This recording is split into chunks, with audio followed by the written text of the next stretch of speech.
Good morning student. अज असीं करांगे lesson number 1 stuffing का। तो बेटा ये मैं तुहानूं स्टडी बहुत सारे बच्चों ने कहा कि मैडम साडी रिवीजन करवा दो क्विकी तो या एक्यूरेट तो बेटा असीं हुण रिवीजन शुरू करांगे तो नाल नाल इहदा सिलेबस भी साडा कवर हो जाएगा। तो साडा पहला हैगा क्वेश्चन बेटा ये तुहानूं 1 नंबर का आना जे क्वेश्चन, ठीक है। तो इहदा तुसीं 1 लाइन सेंटेंस मतलब 1 लाइन में तुसीं इहदा मीनिंग दस देना है। मतलब जिहड़ा भी तुहानूं क्वेश्चन पूछा जाएगा उहदा 1 लाइन में आंसर देना तो 1 नंबर का जी, ठीक है। हम स्टार्ट करते हैं। What is staffing? तो स्टफिंग की है? Staffing refer to appointment of suitable employ at various function post in the organisation structure. कहते हैं कि स्टफिंग एक वो प्रोसीजर है, वो एक प्रक्रिया है जिहदे द्वारा असी जो कि ऑर्गेनाइजेशन विच किसी इंपलॉय की अपॉइंटमेंट हुंदी है। मतलब जो कोई एक ऑर्गेनाइजेशन विच किसी बंदे की अपॉइंटमेंट हुंदी है सूटेबल, मतलब जिस तरह किसी बैंक दे विच बैंक की जरूरत है, कैशियर की जरूरत है, तो उस पोजीशन नूं उस खाली जगह नूं भरन वास्ते जिहड़ा प्रोसीजर वरत्या जाता है उन्होंने कहते हैं स्टफिंग, ठीक है। अगे है name different source of recruitment. तो जोड़े नेम दसने अपने डिफरेंट सोर्स ऑफ जिहदे द्वारा ही रिक्रूटमेंट करते हाँ। तो साडा है internal source and external source, अंदरूनी भी हो सकता है तो बाहरी भी हो सकता है सोर्स। हुण अगे है वट इज़ इंटरनल रिक्रूटमेंट। हुण है कि ये जिहड़ी इंटरनल रिक्रूटमेंट है वो की है? It is the recruitment of employ from within the organisation. मान लो ये कहते कि ये वो जिहड़ा रिक्वायरमेंट है वो रिक्रूटमेंट है जिहदे वास्ते जिहड़ा एम्पलॉय ऑर्गेनाइजेशन जिहड़ी है एक एम्पलॉय नूं कहंदी कि हाँ तुसीं आ चीज़ का जिहड़ा तुसीं कर सकदा है, उहनूं मोटिवेट करदे ने अगले प्रमोशन लैण वास्ते।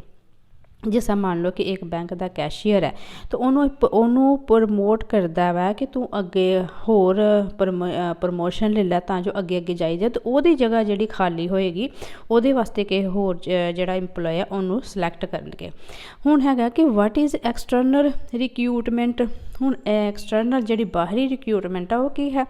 It is the recruitment of employ from outside the organisation.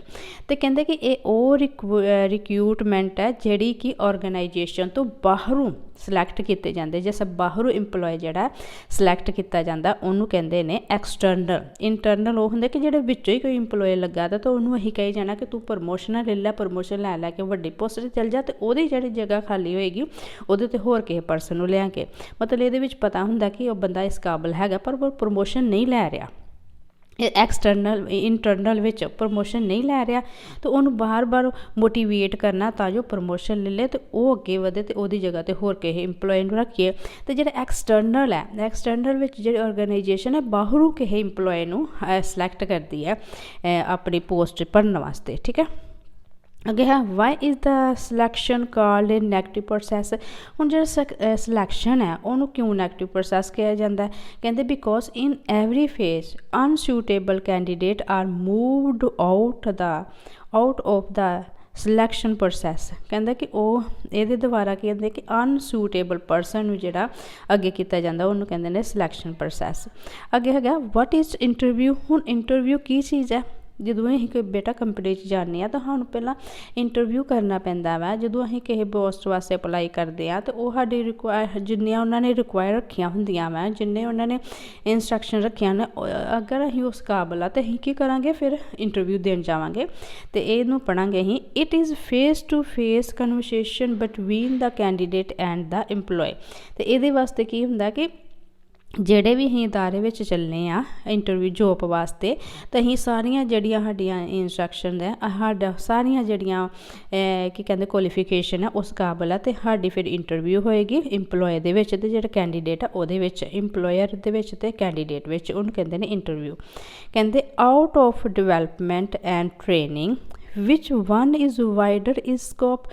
तो अं कहांगे डिवेलपमेंट। अगे है what is on the job training जा what type of training is given to worker while on a job.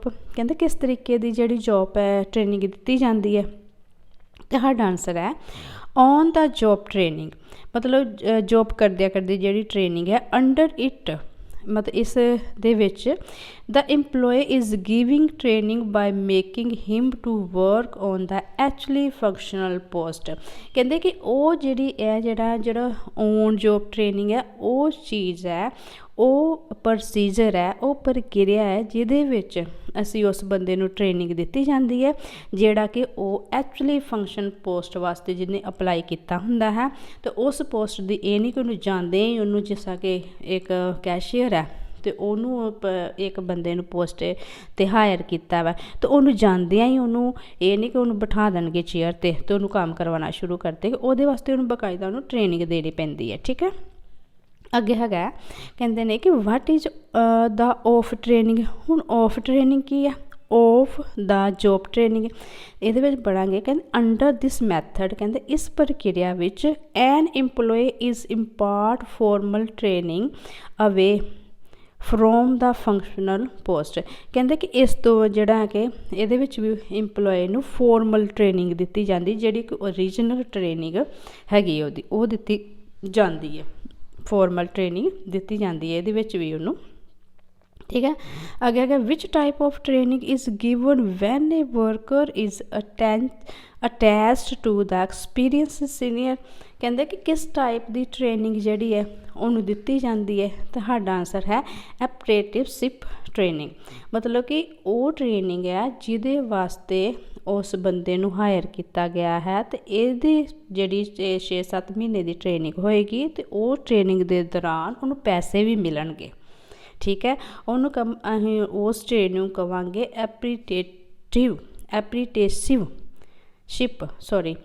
एप्रीटेसिप training, जिहदे विच वो training भी करता पाया उस अपनी जॉब वास्ते, जिहड़ा जिस पोस्ट वास्ते उन्होंने हायर किया गया उस पोस्ट की वो ट्रेनिंग भी करता रहा। तो ये नहीं कि उन्होंने सारी उम्र ट्रेनिंग दी जाएगी, सिर्फ 2-3 महीनों की ट्रेनिंग दी जाएगी, काम में परफेक्ट बनाया जाएगा।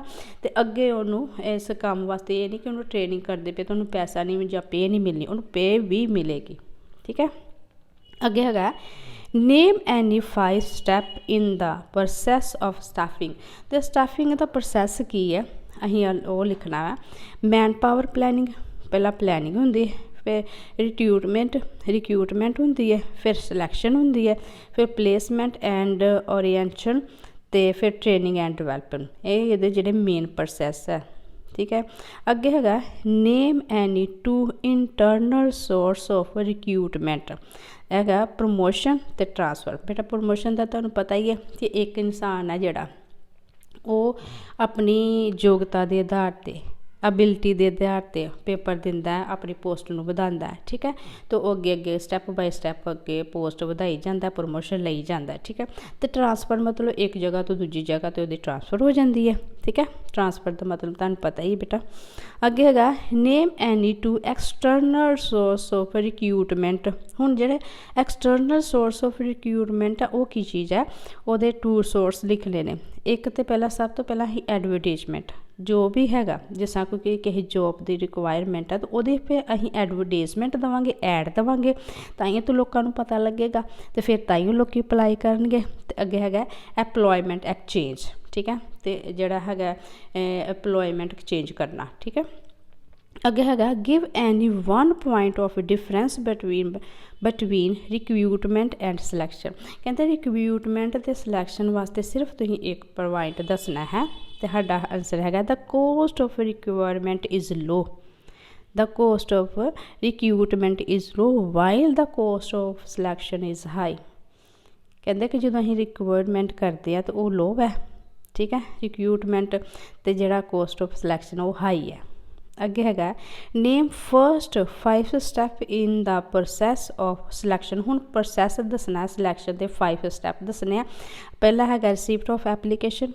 ठीक है, तो दूजा है सीनियरिटी ऑफ एप्लीकेशन सिक्योर हाँ, तो दूजा है वै सिक्योरिटी ऑफ एप्लीकेशन, तो फिर दूजा है प्रीलिमिनरी इंटरव्यू, टू अगे है टू फिल अप एप्लीकेशन, तो फिर सिलैक्शन टैसट। इस तो बाद जोड़ा टैक्स हो जाता, पहला अप्लाई करते हैं, फिर जोड़ा उन्होंने सारी ਜਿਹੜਾ ਐਪਲੀਕੇਸ਼ਨ ਹੁੰਦੀ ਹੈ ਉਹਦਾ ਇਨਕੁਆਇਰੀ ਹੁੰਦੀ ਹੈ, ਫਿਰ ਇੰਟਰਵਿਊ ਹੁੰਦਾ ਹੈ, ਅਤੇ ਫਿਰ ਐਪਲੀਕੇਸ਼ਨ ਜਿਹੜਾ ਫੋਰਮ ਫਿਲ ਕੀਤਾ ਜਾਂਦਾ ਅਤੇ ਫਿਰ ਉਹਦੀ ਸਿਲੈਕਸ਼ਨ ਹੁੰਦੀ ਹੈ। ਤਾਂ ਅੱਗੇ ਹੈਗਾ give any 1 point of difference between training and development. ਹੁਣ 1 ਪੁਆਇੰਟ ਹੁੰਦਾ ਟ੍ਰੇਨਿੰਗ ਕੀ ਚੀਜ਼ ਹੈ ਅਤੇ ਡਿਵੈਲਪਮੈਂਟ ਕੀ ਚੀਜ਼ ਹੈ। ਅਤੇ ਸਾਡਾ ਹੈਗਾ ਦਾ scope of training is limit, ਮਤਲਬ ਟ੍ਰੇਨਿੰਗ ਦਾ ਸਕੋਪ ਜਿਹੜਾ ਲਿਮਟ ਹੈ, ਉਹਦਾ ਖੇਤਰ ਜਿਹੜਾ ਲਿਮਟ ਹੈ। ਇਹ ਨਹੀਂ ਕਿ ਹੁਣ ਇੱਕ ਬੰਦਾ ਅਸੀਂ ਹਾਇਰ ਕਰ ਲਿਆ, ਇੱਕ ਬੰਦਾ ਪੋਸਟ 'ਤੇ ਆ ਗਿਆ ਤਾਂ ਉਹਨੂੰ ਸਾਰੀ ਉਮਰ ਟ੍ਰੇਨਿੰਗ ਦਿੰਦੇ ਜਾਣਾ, ਉਹਨੂੰ ਲਿਮਟ ਟਾਈਮ ਲਈ ਟ੍ਰੇਨਿੰਗ ਦਿੰਦੇ ਨੇ। ਜਿਸ ਤਰ੍ਹਾਂ ਕਿ ਮੰਨ ਲਓ ਕੋਈ ਨਵਾਂ ਪੋਸਟ ਆਈ ਹੈ, ਜਿਸ ਤਰ੍ਹਾਂ ਕੋਈ ਨਵਾਂ ਜਿਹੜਾ ਹਾਇਰ ਕੀਤਾ ਗਿਆ ਬੰਦਾ ਪੋਸਟ ਵਾਸਤੇ, ਉਹਨੂੰ 6 ਮਹੀਨੇ ਦੀ ਟ੍ਰੇਨਿੰਗ ਦੇਵਾਂਗੇ, ਜੇ 2 ਜਾਂ 3। ਅਤੇ ਹੁਣ ਜਿਹੜਾ while the scope of development is wide, ਅਤੇ ਡਿਵੈਲਪਮੈਂਟ ਲਗਾਤਾਰ ਹੁੰਦੀ ਜਾਏਗੀ, ਉਹਦਾ ਖੇਤਰ ਬਹੁਤ ਵੱਡਾ ਹੈ। ਠੀਕ ਹੈ, ਅੱਗੇ ਹੈਗਾ ਵਟ ਇਜ਼ ਟਰਮੀਨੇਸ਼ਨ। ਤਾਂ ਹੁਣ ਟਰਮੀਨੇਸ਼ਨ ਕੀ ਹੈ? It is the process of firing the employee for unsatisfactory work. ਕਹਿੰਦੇ ਕਿ ਇੱਕ ਉਹ ਪ੍ਰੋਸੈਸ ਹੈ ਜਿਹਦੇ ਵਿੱਚ ਜਿਹੜਾ ਇੰਪਲੋਏ ਹੈ ਉਹ ਕੰਮ ਨਹੀਂ ਕਰ ਰਿਹਾ ਸਹੀ ਤਰੀਕੇ ਨਾਲ, ਜਿਹੜਾ ਸਾਨੂੰ ਉਹਦੇ ਕੋਲ ਉਮੀਦ ਸੀ ਉਸ ਉਮੀਦ ਤੱਕ ਉਹ ਕੰਮ ਨਹੀਂ ਚੰਗਾ ਕਰ ਰਿਹਾ, ਤਾਂ ਅਸੀਂ ਉਹਨੂੰ ਕਹਿੰਦੇ ਨੇ ਕਿ ਉਹਨੂੰ ਨਿਕਾਲ ਦੇਣਾ।